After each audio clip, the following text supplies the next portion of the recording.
নমস্কার বন্ধুরা, মামনি দরবার চ্যানেলে আমার বন্ধুদের সবাইকে স্বাগত জানাই। আশা করি আমার বন্ধুরা সবাই ভালো আছো, আমিও ভালো আছি। আজকে তোমাদের সামনে হাজির হয়েছি একটা অন্যরকম ভিডিও নিয়ে। আশা করি ভিডিওটা তোমাদের ভালো লাগবে। আজকে যে রেসিপিটা করব, মিষ্টির একটা রেসিপি, চাটনির রেসিপি। কি দিয়ে চাটনিটা হবে? হয়তো আম দিয়ে বা কুল দিয়ে, টমেটো দিয়ে সবাই করে। আমি আজকে চাটনিটা করব।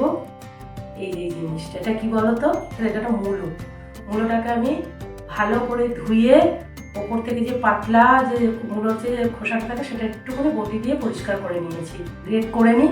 তারপরে দেখাবো কি করে আমি এটাকে করি চাটনিটা। আমার মূলোগুলো গ্রেট করা হয়ে গেছে। এইভাবে গ্রেট করে নিয়েছি। এই যে জলটা যেটা বেরিয়েছে, এই জলটা আমি ছেঁকে এই মূলোটাকে এবার সিদ্ধ করতে দেবো। পুরো জলটা ফুটবে, তার মধ্যে আমি মূলোটাকে দেবো। তার জন্য তো আমাকে রান্নাঘরে যেতে হবে।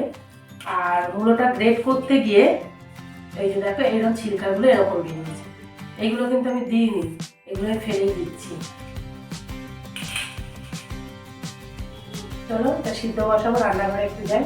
ভালো করে এই মূলোটাকে আমি ধুয়ে নেবো।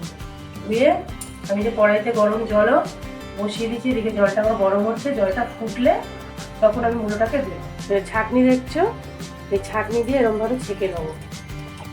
ছেঁকে নিলে মূলোটা যেহেতু গ্রেট করা, আমার মূলোগুলো বেরিয়ে যাবে না।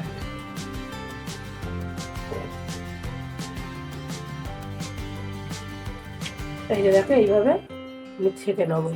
জল ফুটে গেছে, দেখো পুড়িয়ে জলটা পুরো একদম ধুয়ে ভালো করে জলটা শুকনো করে নিয়েছি। মূলোগুলোকে পুরো শুকনো করে নিয়ে এরপরে এই মূলোগুলো এই জল ফুটছে এর মধ্যে দিয়ে দেবো।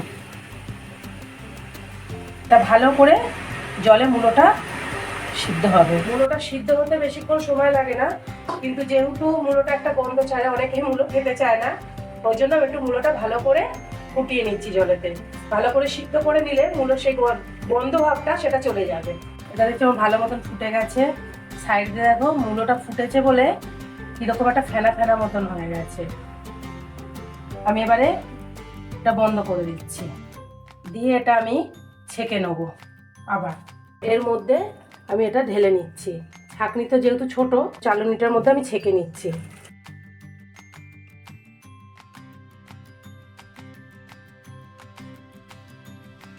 এই মূলোটা আমি ঠান্ডা জলে ভালো করে এটা ধুয়ে নেব।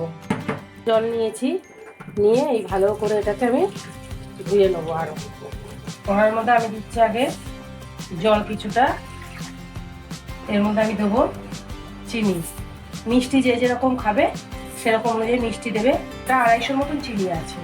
মাঝারি সাইজে 4টে মূলো নিয়েছিলাম। আর এর মধ্যে আমি দিয়ে দিচ্ছি একটু তেজপাতা আর কিশমিশ। আমি চাটনিতে দিই না, কারণ আমার ঘরে কেউ খায় কেউ খায় না। যেহেতু আমি ক্যামেরা করছি ওই জন্য আমি কিশমিশ দিচ্ছি। তোমাদের ইচ্ছে মতন তুমি কিশমিশ বা বাদাম এর মধ্যে যেটা খুশি দিতে পারো, অসুবিধা নেই। এবার দেবো ব্যালেন্সের জন্য সব থেকে যেটা দরকার হয় আমাদের, একটু নুন দিয়ে দিচ্ছি। এবার এটা ফুটবে। এই চিনিটা আমার গলে যাবে, পুরো চিনিটা গলে গিয়ে একটু ঘন মতন হবে। চিনির রসটা আমার ফুটে গাঢ় হয়েছে, একটু দেখতে পাচ্ছ। পুরোটাকে আমি পুরো একদম জলটাকে চিপে নিয়েছি ধুয়ে। এবার এই মূলোটা আমি এর মধ্যে দিয়ে দেবো। আমার এই ভিডিওটা তোমরা কিন্তু পুরোটা দেখবে, স্কিপ করে যাবে না। আর যদি তোমাদের এই ভিডিওটা আমার ভালো লাগে তাহলে আমার চ্যানেলটাকে একটু সাবস্ক্রাইব করে দেবে, লাইক কমেন্ট আর একটু শেয়ার করে দেবে। আর এটা করে খেয়ে দেখো কার কিরম লেগেছে একটু কিন্তু আমাকে জানিও তোমরা। এবার চাটনিতে যেটার জন্য টেস্ট হবে, এটা হচ্ছে পাতিলেবুর রস। আমি এটা নেংড়ে রেখে দিয়েছি, পাতিলেবুর রসটা বের করে রেখেছি। এরপর একটু ছাঁকনি দিয়ে ছেঁকে নেবো, কারণ দানা রয়েছে, লেবুর যে পাপড়িগুলো রয়েছে যাতে এর মধ্যে না পড়ে। একটু মিষ্টি মিষ্টি বা টক টক হবে। এবার আর একটু ফুটলে আমার তৈরি হয়ে যাবে মূলোর চাটনি। আমার তৈরি হয়ে গেছে মূলোর চাটনি। অদ্ভুত একটা নাম না? মূলো মানুষ পছন্দই করে না, আমি করেছি আজকে মূলোর চাটনি। তা আমাদের ভালোই লাগে মূলোর চাটনিটা। যারা চাটনি পছন্দ করে টক টক একটু মিষ্টি মিষ্টি খেতে, তাদের ভালো লাগবে। আর যারা মূলো একদম খায় না, আমি গ্যারেন্টি দিয়ে বলছি এইভাবে করে দেবে, চাটনি তারা বুঝতেই পারবে না যে কিভাবে তারা খেয়ে নিল না জেনে। যারা চাটনিও পছন্দ করে না তারাও এটা খাবে, একটুখানি দিয়ে দেখবেন, আমার মনে হয় ভালো লাগবে। আর বাড়িতে সবাই অবশ্যই এটা ট্রাই করবে।